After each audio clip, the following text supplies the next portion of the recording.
Well, welcome to the latest edition of TV on the Net. I'm your host, Tom Vartanian. Today's show brought to you by AmeriQ Credit Union, for every day, for everything. Located next to Little Caesars at 3944 Route 281 in Cortland. By Right Angle Creek Farm and Marathon, all natural pasture-raised Angus beef from our farm to your table. By the Cortland Voice, the exclusive media partner of TV on the Net. For all your local news and sports in Cortland County at no cost to you, check out CortlandVoice.com. By the Royal Auto Group on Route 281 in Cortland, the home of no hassle, no razzle-dazzle. Check them out at RoyalAutoGroup.com. By Yeaman Real Estate at the entrance to Yeaman Park off I-81 Exit 11 in Cortland. By DJ Philly C. Make your wedding, party, or event extra special with the best DJ in the area. Contact DJ Philly C at 607-745-4346. By Nikki C's Hometown Pizzeria and Meatball Shop on Route 281 next to Hobo's in Homer. Find them online for fast, secure ordering or call 607-749-5300. They have a unique menu with dietary-specific options. Nikki C's, your grab-and-go specialists. By Graftex, located on Elm Street in Cortland. Founded in 1984, they provide custom screen printing and embroidery for teams and local businesses. Graftex continues its dedication to servicing customer needs for innovative graphic designs, custom and printed apparel, and quality service. They are easy to contact at 1-800-417-7791. By the Seven Valley Agency at 18 Tompkins Street in Cortland for all your personalized insurance services. Give them a call at 607-753-1821 or check them out online at sevenvalleyagency.com. Seven Valley Agency, where your money matters, our advice counts. By Riley's Cafe and Marathon, open 7 days a week for sit-in dining in a friendly family atmosphere. Riley's also offers carry-out and catering for some events. Check them out online at rileyscafe.com or call 607-849-6434. By Isaac Merker Studio, handling all your photographic needs in Central New York since 1982 at 74 Hamlin Street in Cortland. Give them a call at 607-756-0849 or check them out online at isaacmerker.com or on their Facebook page. And as we move into October, we have had yet 2 more sponsors to our growing list, and we're glad to have them on board. So they're joining us for their first podcast sponsorship today. They are Arnold's Flower Shop, your premier wedding florist at 19 West Main Street in Dryden. For flowers for your wedding or any occasion, call 607-844-8601 or order online at arnoldsflowershop.com. And by M&D Deli, located on Central Ave in Cortland, open Monday through Friday from 7 a.m. till 3 p.m. M&D has breakfast sandwiches, bakery items, and daily lunch specials. They are also available for catering. Check out their Facebook page for more information, or stop by or even call at 607-753-2GO, which translates to 753-8464, and look for the new food truck coming in the spring. So we welcome both M&D Deli and Arnold's Flower Shop in Dryden to our growing list of folks that are sponsoring our podcast now, as we are fast approaching our 1-year anniversary as well of starting these podcasts. It doesn't seem it's been a year, but it has. And well, we had this person on back earlier, and there weren't that many sponsors. She's probably just looking at me like, man, we got all these sponsors now that I'm reading through. And but we talked a lot about her background, so we don't have to go into that. So, but it is our Friday, so what means it's a college spotlight, and it's time for SUNY Cortland again. So we are returning to the field hockey area, and of course, she's now in her 6th year as the head coach here, Tiffany Hubbard. I still want to call her Tiffany March just because that's how I know her as. But I thought that, we were going to get Tiffany on and talk a little bit about the field hockey team. And again, they're coming off a nice last game time out, a 4-2 win over St. Lawrence the other night. I actually dropped by and saw that, and it was interesting. And I joked with her after the game. I said, "So did you give them?" It was 1-0. They were down, and I think St. Lawrence had 1, maybe 2 shots in the first half, and Cortland had about 12 penalty corners. It seemed like they were forever in the offensive end and just didn't score. And so I joked with Tiffany. I said, well, so was that the Coach Funk's speech you gave afterwards, or was it the Miss Me a Hard speech from Marathon at halftime to wake him up? And it was actually your answer that surprised me. You said it was neither. Yeah, no, I think it was one of those things that didn't need to have a huge, crazy halftime talk where we didn't have to change big, crazy things, put it that way. And we have a young team right now. And so it was a gentle reminder of this is probably not up to our standard. And we are coming off of conference games where it was like easily hyped up. I think the out of conference midweek game, we weren't really prepared right when the first whistle blew, but they figured it out and it was great. Yeah. And I guess it's got to be an advantage for you because I remember some of those close games back when you played at Marathon, and of course I'm sure you ran across them at Maryland as well. So I mean, so that's the one thing you did say to me when we were walking off the field is that I've been through this before as a player, so I know what it's like. So like you said, it's a lot of ranting and raving doesn't really help more. No. Just they already know that they should be scoring goals, so why put more kind of pressure on them in that aspect? Yeah, they knew. Obviously, we all knew what wasn't working, so it wasn't would have just, we're not going to sit there and talk about everything that's not working. We got to figure out how to fix it. But I could relate, like you're saying, we have 12 penalty corners, it seemed like, or we had a lot of shots on goal that just weren't falling, and I remember that feeling as a player. And you have two choices: you get frustrated about it, and then things seem to get harder, or you just kind of stay the course, and they're going to fall eventually, and they did for us. So. And actually, it wasn't so much the penalty corners in that second half of the game. It was some great ball movement. Yeah. Some very skilled stick handlers that, got a couple nice one-on-one drives to score and a couple nice passes to get a couple more. So, I mean, like you say, it's a young group, and it's still early in the season, but they really seem to be coming together. Yeah, for sure. I mean, I think in the second half, that's kind of our bread and butter is to play in big space. We have some speed and we have a lot of talent on the forward line, and our one, upperclassman on the forward line with Lily Fox, like I think she kind of, her maturity showed last night with a couple of times that her taking the ball, and she created, I think, two of the opportunities that we had that we eventually scored on. So yeah, we kind of went back to what works for us, and it's playing fast, it's playing in space, it's moving the ball. And once we start playing like we're used to, things started happening for us. So. And like I said, you're off to a fairly good start. Well, yeah, last night was a non-conference game, but the cardiac dragons from last year, they had like 10 overtime games. You're off to, again, like you said, with a younger team this year. You're off to a 9-0 start. Are you surprised that you're off to that good a start? Yeah, a little bit. I think not only are we young this year, but coming off a year where we didn't play.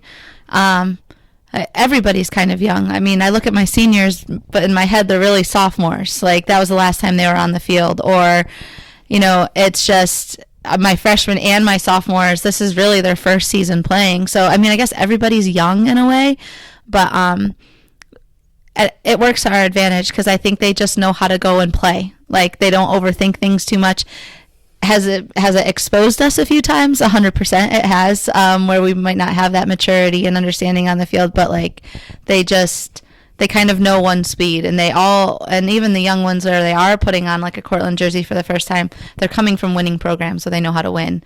And I think that has really helped us. It's what we're not playing to lose this year at all. And not that we have been in the past, but it's just kind of more unacceptable, I feel like, this year with this group. So through the COVID and the chance that kids could come back and play, do you have any, the quote unquote, the new term, any super seniors that did decide to come back? Not this year, no. I mean, and obviously everybody on the team is going to have that option moving forward. So it'll be interesting to see who stays and who doesn't, or who wants to take advantage of that extra year. But also, I think our team, historically, they have a plan going in academically, and they know, this is, especially we're talking about teachers, like they know this is when I'm student teaching, this is when I'm out, this is when I want to get a job, and they're driven on the other side of things from an academic standpoint. So most of them are in line to graduate on time, and then why would you stay, really? But I'm hoping a few decide, if I'm being really honest. I mean, one of those, I talked to Jacob Rivers. I mean, Katie graduated. My daughter graduated the spring. She wasn't an athlete, so it didn't matter. Got her, 4 years finished here, her last two. But I talked to Jacob Rivers, and he was a senior last year, and he said, but he is coming back. But he's not taking a big course load, but one of the biggest things he did, when I saw what was going on, he saved his internship. So he's back for I think he's doing one course in his internship he left just enough. And the same thing when I talked to Danielle Bambola last year about her golf, she actually, she was going to do some grad work, and said, well, gee, I can still play. So she, instead of being a grad assistant coach for Mike DeSantis, she actually played. And of course, we all know she went to the NCAA tournament. So that's why I just wondered if there would be any that, might decide or maybe, like you say, you have some seniors now, maybe some will opt to come back depending on how the season goes. I hope so. I mean, I think some of them could really help us, and you feel like they were cheated out of a year in a way, and I want to see them make the most of any time that they get back from the NCAA. So. Okay. And like you say, they are looking. They got to get their degrees. They got the money to come here Yes. and that, and then get out and get their job. But and it's not like high school where sometimes you're high school, you're done, and then you're on to college or whatever. It's not. It can that same philosophy could use. Yeah, well, this is the last time you might get to really play field hockey. So don't you want to come back? But the parameters are different in the long run. Yeah. I mean, it is a commitment on their end, a commitment financially, and all of that. So I think it does have to. It's unique to each athlete, but if it works out, it would be great. For you, as far as the team, the biggest changes in goal. I remember you had pretty much an All-American goalkeeper the last time we had talked, and I got to hear a lot about her because I even got emails from her dad because I was still working at the time. And but Megan McGinnis has stepped in this year, and what I saw, she looks sharp, and it seems to settling in well to the position. Yeah, she's doing very well. I think, when Megan came to the program, she's just so natural in her position. And I think this year, just being a senior, having confidence, getting out there, she's a true gamer. Like when it gets put on the line, she knows how to show up and put her game face on. So it's been really, really fun seeing her do so well. And I think she's getting better every game we play. So it's exciting. Talk a little bit about this. A chance, like we say, this is kind of like the old days where we used to do previews and talk about everybody. We'll just give you a chance to let's start up front. Some of the players you've got this year. Start with the seniors and work your way down. Just who are some of the players to watch this year with this field hockey team? Well, I mean, I think the one I spoke about already, Lily Fox, she's a junior forward for us, and I think she's doing really well, kind of being the anchor up there to two young freshmen around her with Kira Edery and Hannah Corrigan coming in. Both of them, like as you saw last night, skilled players. And then we have Jamie Snyder also is a freshman that can come in and is getting significant minutes off the bench, and they're just all learning so much from some of our, upperclassmen on the forward line. But then a sophomore, Maddie Rice, in the midfield. Again, it's her first season. She certainly isn't playing like a freshman or a sophomore right now. She has maturity. She's a local girl. She's from Greene. So obviously she came from a great program, had a great hockey IQ coming in, and is doing really well for us. Senior Abby Mayone in the midfield line is doing, she's been a starter all 4 years. She's like Miss Consistent in there for us.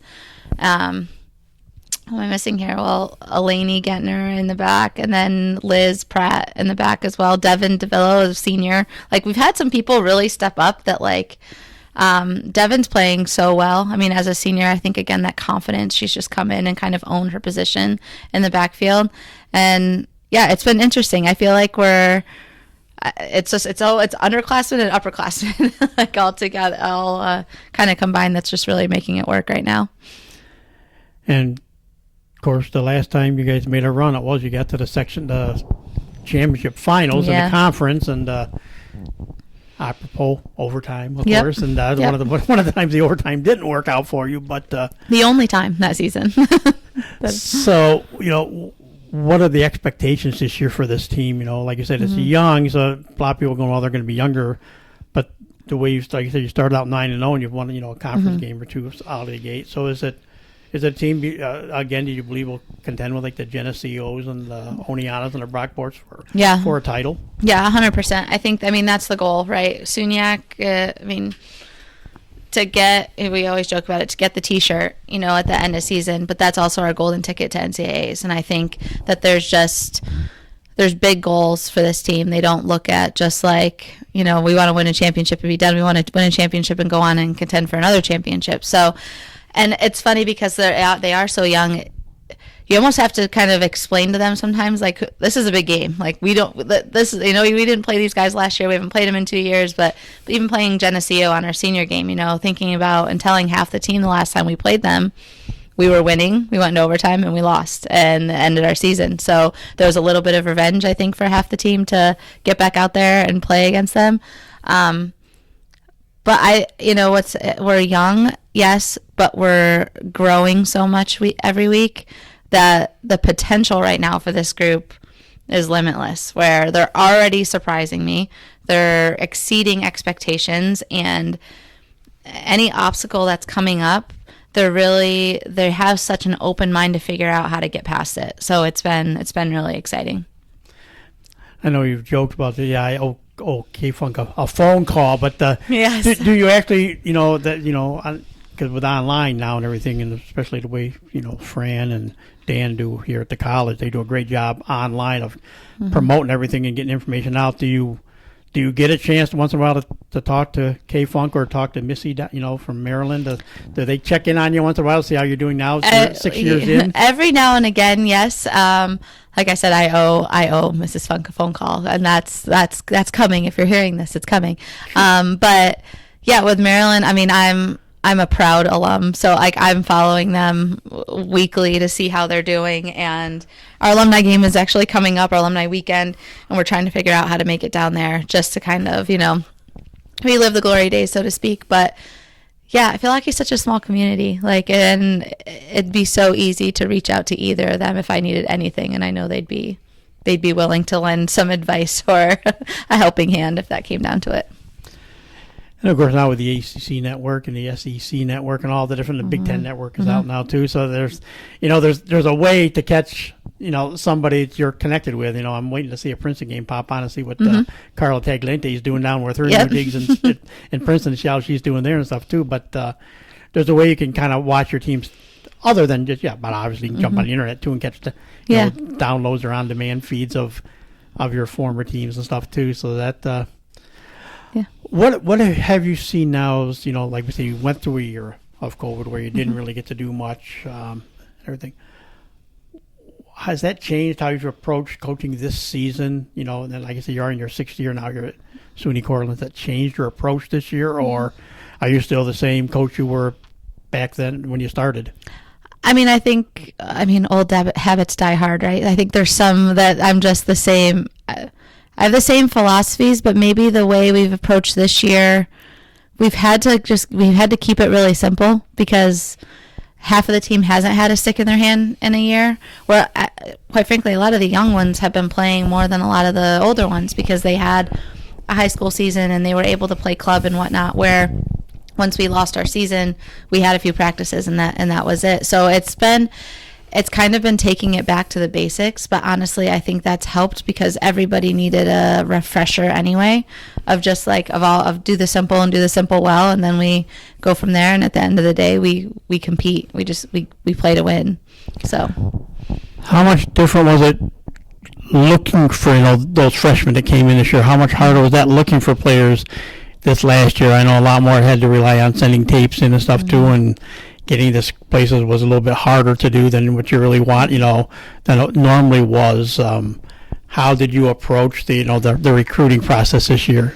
I keep joking that I don't know how in the COVID year I ended up. This is one of the most talented recruiting classes that I've had relative to anywhere that I've coached. I mean, there's a lot of talent in that group, and the biggest change is obviously some of them got to come to campus, some of them didn't, but we talked on the phone a ton. It almost upped communication in that way. When we couldn't meet, or I couldn't see them at a tournament or do all the things that were normal, it was hey, can you pop on a phone call? Or hey, what are you up to this week? Let's chat again. So it just was really, I feel like I got to know them a lot better in that way, kind of on a personal level, rather than just watching them play hockey at multiple tournaments throughout the year.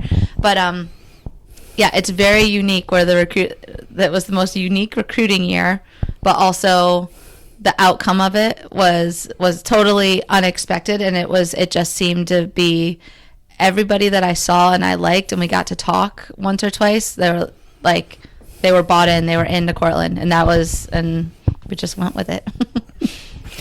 And it's, of course, I don't know how easy or not easier it was, because I know the last time we talked, you were still waiting for the new addition to arrive, and now you're a mother again. So congratulations to you and Jay on that. What's that been like, having another new one to go with what you already have to deal with?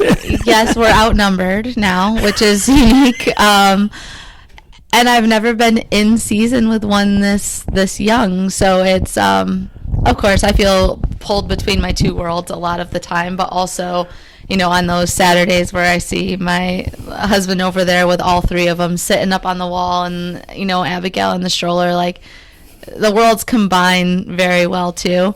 But to say that I'm sleeping less, that's a fact. And I feel like I'm running on fumes half the time. But also, it's just kind of it's just the grind that we're in right now, and it's fun. As you said, the conference schedule really is kind of getting into it. What's I know it's a game at a time down the road, but what do you got coming up here in the next couple of weeks that you'll be focusing on? Any big rivals? Yeah, well, we go to Brockport on Saturday, and like you're referring to like the 2019 season where we went into overtime with half of the people that we competed against, and Brockport was one of them. So I think there's that little bit of it's a SUNY game, so it's obviously important, but it's holding on to kind of like, how did we do last time against them? All right, we're going to show up a little bit better this time. But we go from them. We have Hartwick, which is a great, out of conference opponent that we'll play the following Wednesday, and then we go to New Paltz, that's going to be a big challenge for us and probably one of the bigger games that we'll face. And then we round up with we have Fisher and Skidmore, two great out of conference, and Morrisville and Oswego then for SUNY. So, the schedule doesn't give us a chance to breathe, but I kind of like that. They just kind of have to put their head down and go. So, yeah, basically without a season last year, you didn't really go through the whole deal with really not having a crowd. So, it seems to be a little bit of smaller crowd right now, but it still somehow feel like it gets a smaller crowd. I noted a pretty good St. Lawrence contingent up there last night in the stands, but it's still got to be nice for the girls that even played high school last year that maybe didn't get to have their parents maybe on the sideline stuff. And I know there's some that do make the trips to, that watch the kids play here in Cortland. It's got to be nice though, just to have, still have fans up in the stands that are there for you guys every game. Yeah, it's funny. The coaching staff was just talking about this, I think, last night. We've had a wonderful following of parents this year where it seems like home or away, there's always a group meeting the girls, after the game, which is awesome. The support is felt and really appreciated. I had somebody comment to me last night. Actually, it was Jim Brown. Jamie was one of the officials last night, talking to Jim a little bit near the end of the game, and he says, it is so nice to see a college president into sports. And of course, last night I said it's got to be. I just looked over and saw a guy in a tie on your side of the field. I said it's got to be Coach. It's got to be President Bitterbaum. And then we talked to him when he came off the field and stuff, and said thanks for coming and stuff. But it's got to be nice. You do talk about you obviously have the sports information people that are here and the students that help do stuff around the field, but to have a college president that interested that he's there on the sideline watching games. How much more supported could you feel, as having him there, literally on the sidelines with us? I think, it's one of the things that makes Cortland special is athletics are celebrated and supported and, made a priority, and it's the thing we do, and it goes a long ways having so much support. So, as you said, you do have a couple local players that are on the team, So is that? I know it's kind of been a priority. They've talked about it. I know they talk about it at TC3, and I know even they talk about it here. I know Kurt Fitzpatrick has talked about it, and the different people. They do like to have that number of local kids because that could draw in the casual spectator, this local that say, they're a Homer kid or a Cortland kid or something like that. And just so, do you still, because you've had the connections of being in the green area and the southern tier and played a lot there, is it always a goal to try to find, if you can find 2 or 3 good local players and mix it in with the kids from Long Island and Syracuse and everywhere else? Yeah, how lucky are we though? Section 4 field hockey is so good.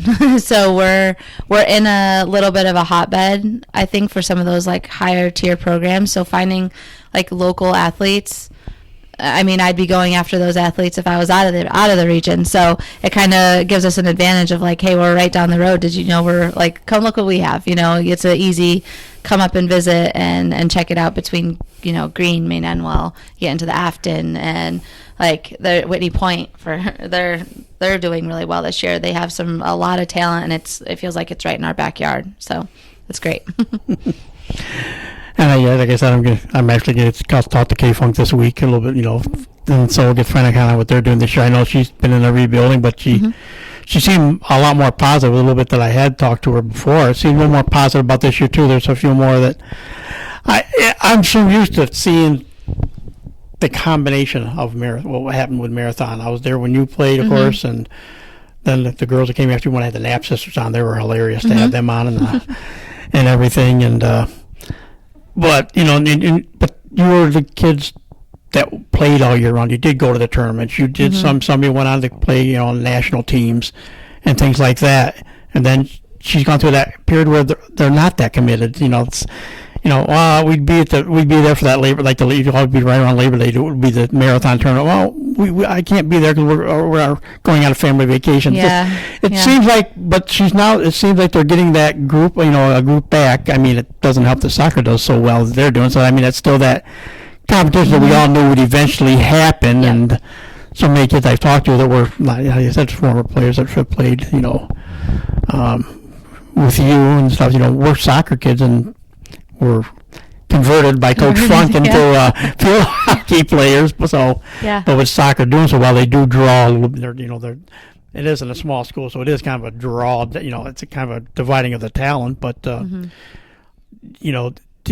you kept an eye? Since you're so close, do you keep an eye and see that? It looks like it's maybe an upswing coming again for your former team in marathon. Yeah, I mean, I hope so. And from the conversations that I've had with Mrs. Funk over the last few years, it's like you hit those lulls of maybe numbers or, like you're saying, it's a small town and the talent can only be spread so thin before, have your soccer year, have your field hockey year, it's going to go one way or the other. But, I'm hoping that it's on an upswing again and that people get involved in kind of the year-round hockey and all the clubs and that are offered in the area and opportunity to play year-round and travel to different places to play. I wouldn't have traded my experience with that for the world. So I'm hoping that people get involved in that way again. I remember when we talked and it kind of hit you like once you got done at Maryland, you played your last game, and do you still miss the itch of getting out there and being able to actually play? Yeah, and it's weird. It definitely comes in waves, and it definitely is how the game's going, who we're playing. There's just certain times that I'm like, you feel like you're about to burst at the seams because you just want to step out and play, and then other times I'm very happy to be on the sidelines, kind of, helping having the young ones do all the work. I know there was a former assistant coach here, and she helped get Amanda Horton to come here back in the day, and I've had her on, Becky. I don't know her married last name, so I just call her Becky Gillette. Yeah, because that's what I know her as. But she's now the JV coach at Marathon. So now you kind of got the SUNY Cortland. Well, actually, it's a total SUNY Cortland connection now because Coach Funk way back when went to SUNY Cortland. But is it nice? Something like and Becky was a great goalkeeper and stuff. So is it nice to know that there is that line, because Sue Malberg was there forever too for Karen, and so it was her name escapes me because I covered her when she went to Cambridge, the Homer coach. But again, somebody though that has that passion for field hockey, and she was a goalie. Like I said, she was a goalie, and by somehow she ended up being a goalie. I don't think that was her first love either. She said, but to know that one of these days, Coach Funk's on what year? Oh my goodness. 47, I think, or whatever it is. I want to jokingly say 50, but I haven't been out of high school 50 years. And she started my senior year when I was at Afton. So, but it's been like 47, 48 years that she's been doing this. Do you see that as a key down the road, for like a small program like Marathon? Because everybody says once K-Funk's gone, that's going to be the end of field hockey. But if you get a couple of good assistant coaches in there that have that passion to stay with it, or would that be something that would draw you back to being a coach there, just keep the program going? I'm so happy that that Becky's involved. Having somebody that has the passion for the sport, who has the knowledge of, she knows the game, and she can recruiting kids at the high school level, the program that they come from is everything, because what are they being taught? Are they being taught the fundamentals? Are they being taught the simple stuff right from the beginning and doing it well? So just knowing that that's what they're getting at a young age, it's great, because that's what's going to start to rebuild the program too. Get the young ones involved and get them good early, and then they'll fall in love with the sport and stay with the sport and just continue to build the program. The other thing I know, I can't remember, I think last year that the sports camps finally did return to campus, I think last year for the summer part of that. Will that be a key to it? You know, like you said, obviously some of the older girls come, and those are ones that, you know, potential possible down the road recruiting stuff, but that's, you know, they even have for some of the younger kids too. Do you think that's going to be a nice key that, you know, you'll be able to, you know, be part of, you know, working with other high school coaches and college coaches and starting to, you know, grow that young, you know, eventual young crop of like 3rd, 4th, 5th graders to maybe become field hockey players also? Because I know that you said that was your first real experience with a stick in your hand, and they kind of loved it after that. Yeah, I mean, and that's where camps can be a make or break experience for kids, I think, and getting them involved when they're young is super important, and making it fun and showing them how fun the sport can be. Where I think, you know, a lot of the camps have been geared towards almost like recruiting camps, where we can't forget about the youth side of things and making, you know, something available in the community that they can come and even try a new sport if they don't even know about it, but they can come and, you know, be a part of it. So I think, yeah, I'm excited. We didn't run camp last summer because we had just had Abigail, and that was a lot on our summer plate. But I'm really excited to get back and doing that next summer, and kind of offering both sides of things. And before I turn on, give you all the glory for all this improvement and how everything has grown so much at SUNY Cortland. I ran across somebody else, and I almost wanted to joke with her. I said, "You didn't have gray hair when and silver hair when I knew you last," and I'm of course the same way now. Sue Carlin is still an assistant coach here, and talk a little bit about your assistants and what they bring, you know, to help you out as a staff. Oh, well, I mean, Sue is wonderful. Sue brings so much to the program, and just her experience and number of years that she coached at Green, and how successful, how passionate she is with such a gentle touch, I should say. I mean, you can't show up to practice in a bad mood when Sue is there, because she is like, she's the happy of everything. So like, I appreciate it so much some mornings when I'm running out of the house, put like my 2 little ones on the bus, maybe leave a screaming baby, and I'm like going crazy before I get to practice, and I see Sue, and it's just like, oh, hey, you know, like, here we go, and you can't help but smile. And then with Jess Welsh being back as a former athlete here, obviously All-American, like, I'm very, very lucky to get somebody back that's young, that can maybe do some of the skills and stuff that maybe I can't do anymore.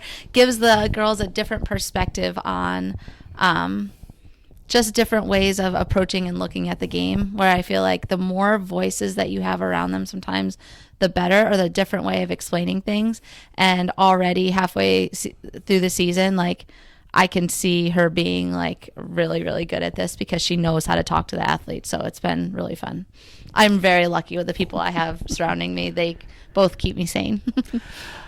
I'm just trying to think. I mean, I'm learning kind of a little bit more again, you know, who goes where, you know, when it comes to tournament time, depending. Sometimes it is just lead, you know, conference champions to get to go. Is that the case with field hockey, or, you know, like you said, obviously if you win the championship, it's not a problem, but, you know, if you have a good solid season, does that still open the door for you to maybe sneak into the tournament? It does, because, and actually our bracket just expanded by 2 teams this year. So to have an at-large, there are opportunities, and that's why, you know, our out-of-conference schedule is the way it is. We like to we want to play the best teams in the region, to show that strength of schedule and show that we're one of the top teams in the region. So obviously, winning the conference championship, we'd get an automatic qualifier. We'd go, and that would be great. But if we don't, we need to put ourselves in the absolute best position that we can to be recognized by the committee that we deserve a spot in the NCAA tournament. So that's the strategy behind everything out of conference that we do. It's just making sure that we're playing the best to be the best. So how tricky is the schedule during the year? Like you said, a lot of the time, you know, there's a Wednesday game. Usually it seems like it's a Wednesday, then it's sometimes Friday and Saturday, or sometimes just Saturday. You know, it's a unique schedule the way it's set up, but that's just college life. It kind of dictates how that goes anyways. That's what you see that. But does that work well with, you know, you have a little bit of time off, you know, after a Wednesday game, you have Thursday to get set up for the weekend, and then come back Monday, you got a day or two to prep for, say, a midweek game. Does that system work well, and especially with this young group? Yeah, it has. Our schedule is ridiculously consistent this year. We play Wednesdays and Saturdays. And so it bodes well with, having a game day and then having kind of a recovery day where we might have a lighter practice, but it's maybe more like mentally heavy for them. And then the next day it's a little bit more as we prep for the next game. It's very consistent. And I think the consistency is key for them. And because then what to expect every week. It's not like we play, day off, we're playing again. They know we have 2 days to recover and repeat what we just did and prepare. So it's been very good. I like that it's been so consistent so far. And I'm assuming, I think I know the answer to this, but is like the early week practice any difference getting ready for a non-conference game than prepping for, here comes Geneseo this weekend, or here comes Brockport this weekend, prepping for a conference game, a weekend game? I mean, naturally, obviously conference games have a little bit more weight to them. I'd say you can't help but get a little bit more up for those games because there is a lot of importance there when we're thinking about, hosting for the SUNY tournament and all that. But what I'm trying to get the focus on for this team in particular, that the most important game of the season is the one that we're playing right now because, it doesn't matter who we're playing. We obviously won't want to come out winning, but we want to come out getting better. And if we get better every game by the end of the season, I think we could do some really exciting things. So that's kind of the approach that we're taking right now. Like, the next game's the most important game. Let's not look forward too much. Let's take them as they come. So. Well, Tiffany, I want to thank you to take time to talk to us again. We said year absolutely. 6 underway and a 9-0 team, and thanks for talking to us a little bit about this year's team for our college spotlight. Yeah, absolutely. Thank you. And that'll do it for this edition of TV on the Net. Today's show brought to you by American Credit Union, for every day, for everything. Located next to Little Caesars at 3944 Route 281 in Cortland. By Right Angle Creek Farm and Marathon, all natural pasture-raised Angus beef from our farm to your table. By the Cortland Voice, the exclusive media partner of TV on the Net, for all your local news and sports in Cortland County at no cost to you. Check out CortlandVoice.com.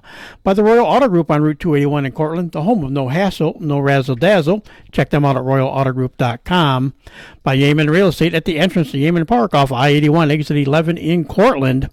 By DJ Philly C. Make your wedding, party, or event extra special with the best DJ in the area. Contact DJ Philly C at 607-745-4346. By Nikki C's Hometown Pizzeria and Meatball Shop on Route 281 next to Hobo's in Homer. Find them online for fast, secure ordering or call 607-749-5300. They have a unique menu with dietary-specific options.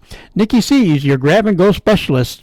By Graftex, located on Elm Street in Cortland. Founded in 1984, they provide custom screen printing and embroidery for teams and local businesses. Graftex continues its dedication to servicing customers' needs for innovative graphic designs, custom and printed apparel, and quality service. They are easy to contact at 1-800-417-7791. By Seven Valley Agency at 18 Tompkins Street in Cortland for all your personalized insurance services. Give them a call at 607-753-1821 or check them out online at sevenvalleyagency.com. Seven Valley Agency, where your money matters, our advice counts. By Riley's Cafe and Marathon, open 7 days a week for sit-in dining in a friendly family atmosphere. Riley's also offers carry-out and catering for some events. Check them out online at rileyscafe.com or call 607-849-6434. By Isaac Merker Studio, handling all your photographic needs in Central New York since 1982 at 74 Hamlin Street in Cortland. Give them a call at 607-756-0849 or check them out online at isaacmerker.com or on their Facebook page. And again, welcome to our brand new two sponsors that have joined us starting here in October. Arnold's Flower Shop, your premier wedding florist at 819 West Main Street in Dryden. For flowers for your wedding or any occasion, call 607-844-8601 or order online at arnoldsflowershop.com. And by M&D Deli, located on Central Ave in Cortland, opens Monday through Friday, 7 a.m. to 3 p.m. M&D has breakfast sandwiches, bakery items, and daily lunch specials. They are also available for catering. Check out their Facebook page for more information. Stop by or give them a call at 607-753-2GO, 753-8464. that is, and look for their new food truck coming in the spring of 2022. So from our guest Tiffany Marsh, best of luck to the Red Dragon field hockey team the rest of the season. I'm Tom Vartanian. Thanks for listening, and we'll talk to you again soon.